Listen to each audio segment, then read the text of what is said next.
Salut chers téléspectateurs, heureux de vous retrouver pour ce nouveau rendez-vous de l'actualité sur Moto TV. Voici les sommaires. Pour commencer, les commandants des forces armées de la République démocratique du Congo en ville de Butembo appellent la population à lutter contre des cas de justice populaire.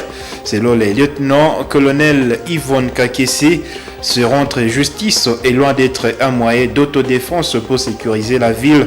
Nous allons les suivre dans ce journal. Mesdames et messieurs, installez-vous confortablement pour l'intégralité de ce journal.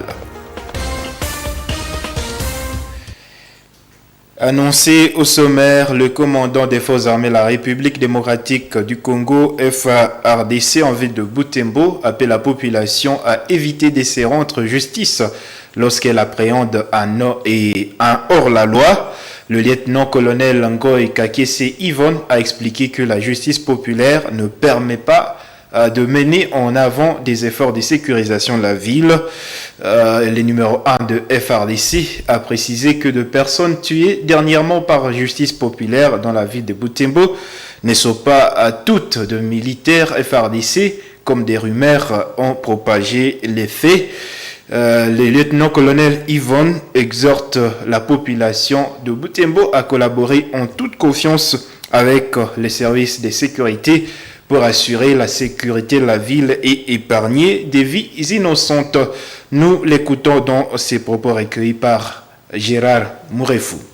Avant qu'on commence les opérations, c'est là qu'on avait connu un peu des tueries, des éléments de FARDC. Mais depuis qu'on a commencé, on n'a pas encore tué aucun militaire. Ouais. Hier, on a appris qu'il y avait eu un militaire qui a été tué vers Volambalaba. Ce n'est pas un militaire, c'est un civil. C'est un civil? Oui, c'est un civil. Oui. Je peux vous le confirmer qu'il est commis à l'hôpital de Matanda. Vous pouvez arriver à l'hôpital. À la morgue? Oui. Vous allez le trouver. Ce n'est pas un militaire. Oui. Oui. Bon, vous savez, une dizaine au moins, que ce groupe a déjà tué les militaires isolés. Quand un militaire se trouve lui seul, on profite de cette occasion pour les tuer. Je peux citer le dernier cas, celui du militaire qu'on a tué, prendre sa tête, suspendre sur un tronc d'arbre au niveau du pont Sino Hydro. Oui. Le mariage sera totalement effectif si du moins la population se désolidarise avec ce groupe-là. C'est un groupe de gens qui sèment la terreur dans la ville. Tant qu'ils détiennent les armes, nous devons toujours les chercher. On va chercher ces éléments pour qu'ils puissent remettre les armes. Et l'évêque du diocèse catholique de Butembo-Beni condamne la pratique de la justice populaire devenue régulière en ville de Butembo ces derniers jours. Monseigneur Sikuli Paluku Melkisedek rappelle que la vie humaine est sacrée et doit être protégée par tous. Il appelle à cette occasion la population à cesser de s'apprendre aux militaires qu'ils appréhendent en délit, mais à les remettre entre les mains des services compétents. Quant au FARDC, aux militaires FARDC, le pasteur de l'église catholique en diocèse de Butembo-Beni les appelle à s'acquitter de leur travail dans l'ordre et la discipline pour éviter des cas de dérapage tels que des vols, viols, des arrestations aux arbitraires enregistrées pendant des opérations de couvre-feu tel que décrié au quartier Congo Yassika la semaine dernière, c'est à la commune de Boulamba. Nous écoutons Monseigneur Sikuli Paluku Melkisedek dans ce message qu'il a lancé dimanche 4 décembre. C'était lors de la marche organisée par la Conférence épiscopale nationale du Congo, SINCO, pour condamner l'agression du pays par le Rwanda et les massacres des civils dans la partie est du pays. Il a été interrogé par la presse de la ville de Butembo suivant. Oui, nous déplorons tout cela, c'est de la sauvagerie parce que ça nous ramène, c'est pas à quelle époque. Donc ça veut dire que l'homme est défini comme un animal raisonnable, mais il arrive que parfois il perd la raison, il redevient complètement un animal, et pire qu'un animal. Nous avons lu aujourd'hui que la venue du Messie, même les animaux qui s'entremangent entre eux, vont cohabiter ensemble. Donc, c'est dire que nous sommes appelés à travailler, à vivre dans la paix. Qu'est-ce que vous avez conseillé à ceux qui brûlent les goudrons? Ça, c'est une grave faute contre le bien commun. Ça, c'est... Donc là, je serais prêt à amener quelqu'un à prison. Vous aussi. Oui, parce que le bien commun, c'est le bien commun, c'est l'intérêt de tout le monde. Donc, et je crois que ceux-là, où ils sont d'ici, où ils n'ont pas... Ouais, en tout cas, ils sont mal éduqués. Donc ça, parce que ce sont des choses qu'on apprend dans la face, à respecter le bien commun, l'intérêt commun.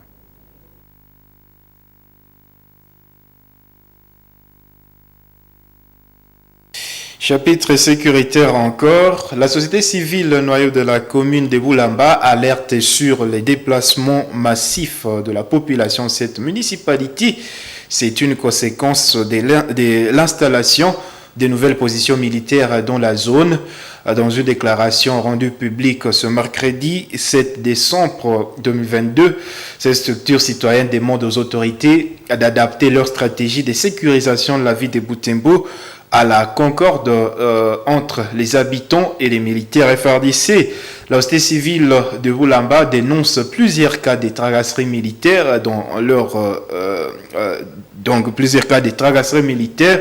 que subissent des habitants qui habitent près des positions militaires de FARDC nouvellement implantées dans cette partie de la ville de Butembo. Suivons ici Kakule Moussaï Jean-Baptiste, président de la société civile noyau de la commune de Boulamba. Ces propos ont été recueillis par Samuel Wayinda. La société civile noyau de Boulamba réitère sa désolation par rapport aux violations citées dont sont victimes les paisibles citoyens. Signalons que cette situation a imposé une vie misérable, très misérable vraiment, à la population de la commune de Boulamba en général, au quartier Congo Asika et Mukalangiroa en particulier.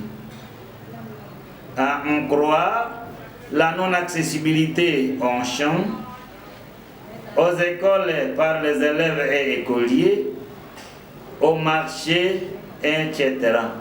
Alors que la gestion des situations sécuritaires rentre dans les missions régaliennes des autorités étatiques. Il s'observe une passivité dans les chefs de ces autorités face aux innombrables violations des droits humains.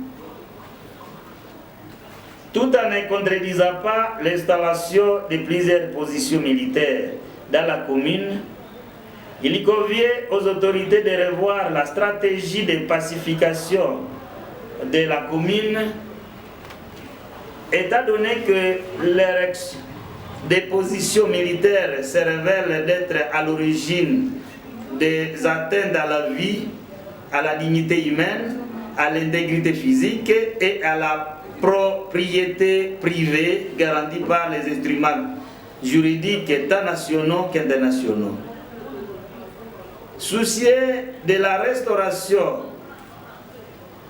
de la paix à commune Boulamba, la société civile noyau de Boulamba recommande ce qui suit. 1. À l'autorité urbaine de se pencher sur la question sécuritaire de la ville en général et de la commune Boulamba en particulier.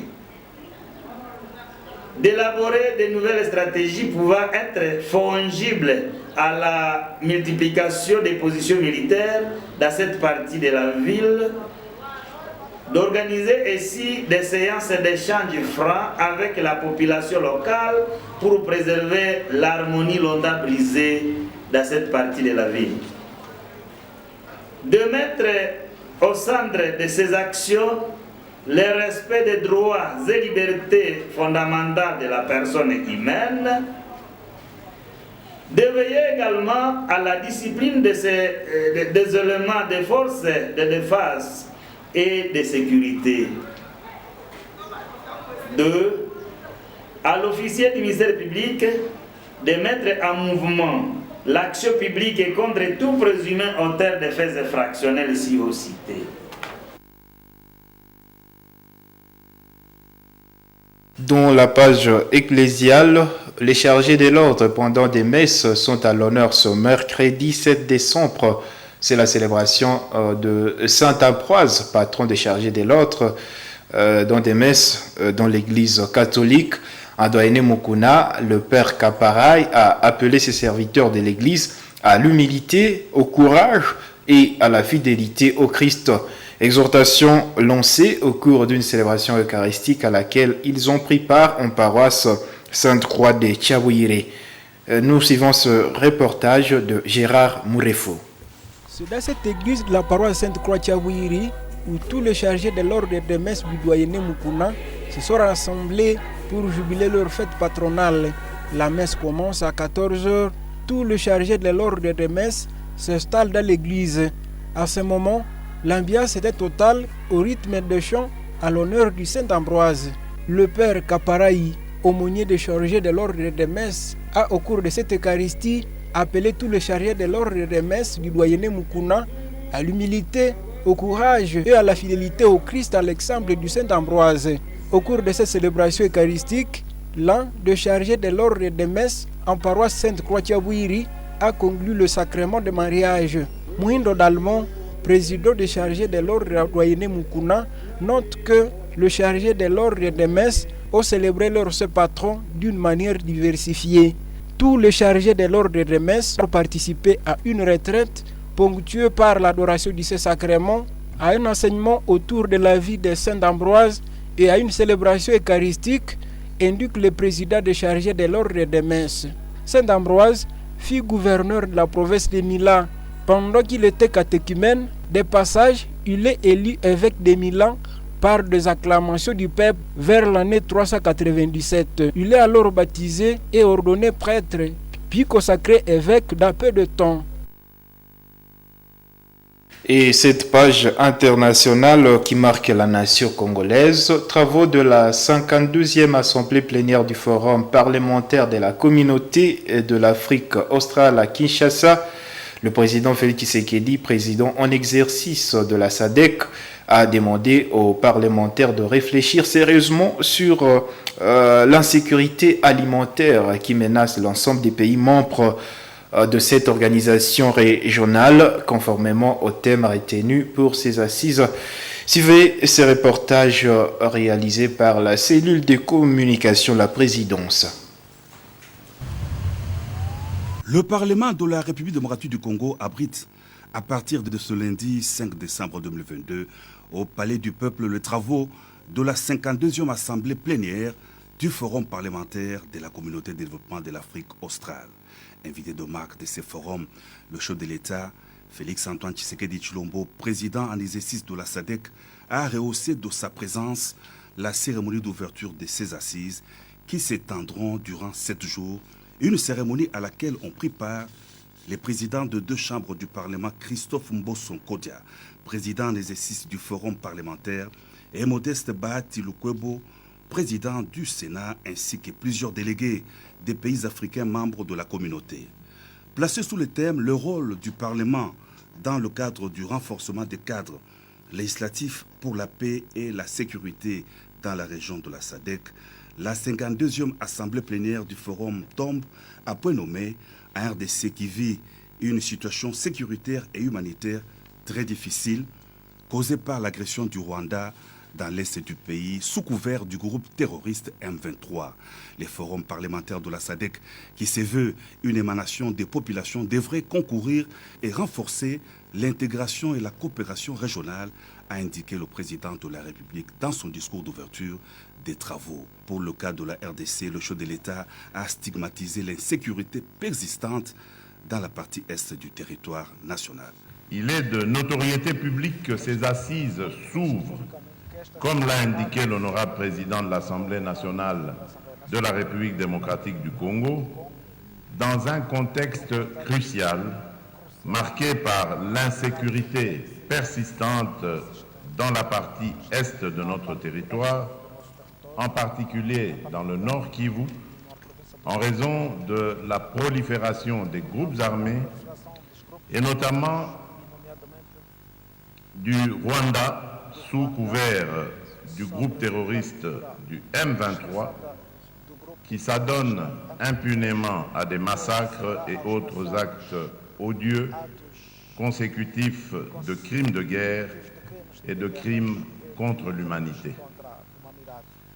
À cet égard, et en mémoire de ceux qui ont succombé à la barbarie de ces hommes, je nous invite à observer un moment de recueillement. Honorables parlementaires, distingués invités,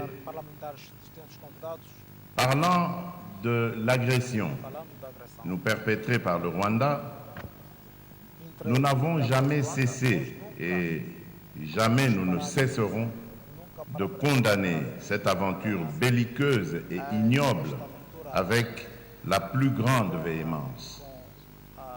Nous ne cesserons en outre d'exiger le retrait immédiat et sans condition des troupes rwandaises et du M23 des territoires congolais.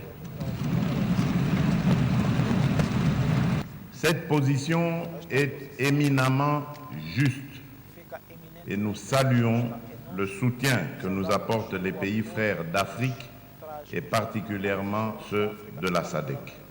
Hélas, l'agression de la RDC dans l'est du pays s'opère sous le regard complaisant de la communauté internationale, a déploré le président de l'Assemblée nationale, Christophe Mbosso, qui en a appelé au soutien des États membres de la SADC pour défendre le pays dans les concerts des nations.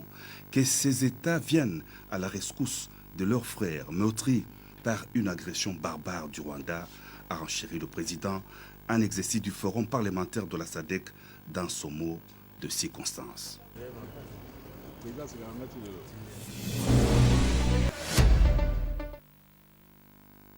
En sport, parlons de la Coupe du Monde Qatar 2022. Le Maroc va représenter le continent africain au quart de finale de la Coupe du Monde Qatar 2022.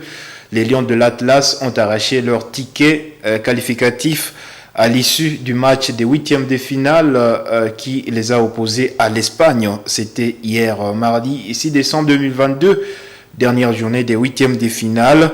L'équipe du Maghreb rejoint en quart de finale cette autre nation. Mirembe Chitawite nous en dit plus dans cette synthèse.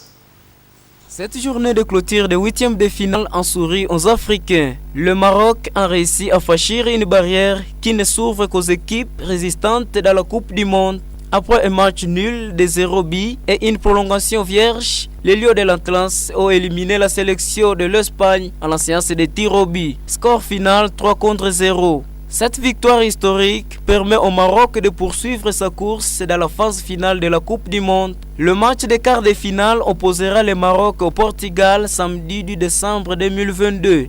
Ainsi, les quarts de finale vont offrir le spectacle Brésil contre Croatie vendredi 9 décembre à 17h et à 21h le Pays-Bas contre l'Argentine. Samedi 10 décembre 2022, le Maroc affrontera le Portugal à 17h et à 21h l'Angleterre se disputera avec la France. Les 4 gagnants des quarts de finale disputeront le demi-finale et les perdants seront immédiatement éliminés de la course.